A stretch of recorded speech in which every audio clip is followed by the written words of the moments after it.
மற்றொரு அண்மை செய்தி, மாஞ்சோலை தோட்ட தொழிலாளர்கள் தாக்கல் செய்த வழக்குகள் மீதான விசாரணை 29ஆம் தேதிக்கு ஒத்திவைக்கப்பட்டிருக்கிறது. வழக்கு விசாரணையை ஒத்திவைத்து உயர்நீதிமன்ற மதுரை கிளை உத்தரவிட்டுள்ளது.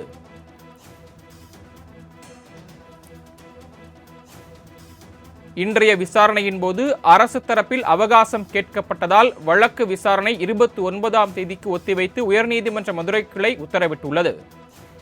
கூடுதல் விவரங்களை வழங்குவதற்காக செய்தியாளர் பாலகிருஷ்ணன் இணைப்பில் காத்திருக்கிறார். பாலகிருஷ்ணன், மேலும் விவரங்கள். வணக்கம் சரவணன். மாஞ்சோலை தோட்ட தொழிலாளர்கள் தாக்கல் செய்யப்பட்ட அனைத்து வழக்குகளும் 29ஆம் தேதி விசாரணைக்காக ஒத்திவைக்கப்பட்டுள்ளது.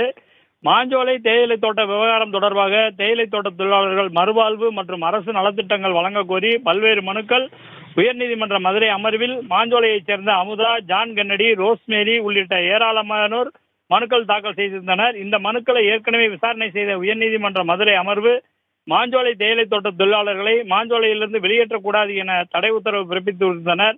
இந்த நிலையில் இந்த வழக்கு இன்று மீண்டும் நீதிபதிகள் ஆர் சுப்பிரமணியன், விக்டோரியா கௌரி ஆகியோர் முன்பு விசாரணைக்கு வந்தது.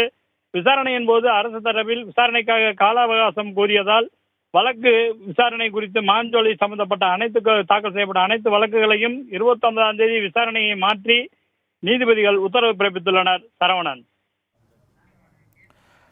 தாங்கள் வழங்கிய தகவல்களுக்கு நன்றி பாலகிருஷ்ணன்.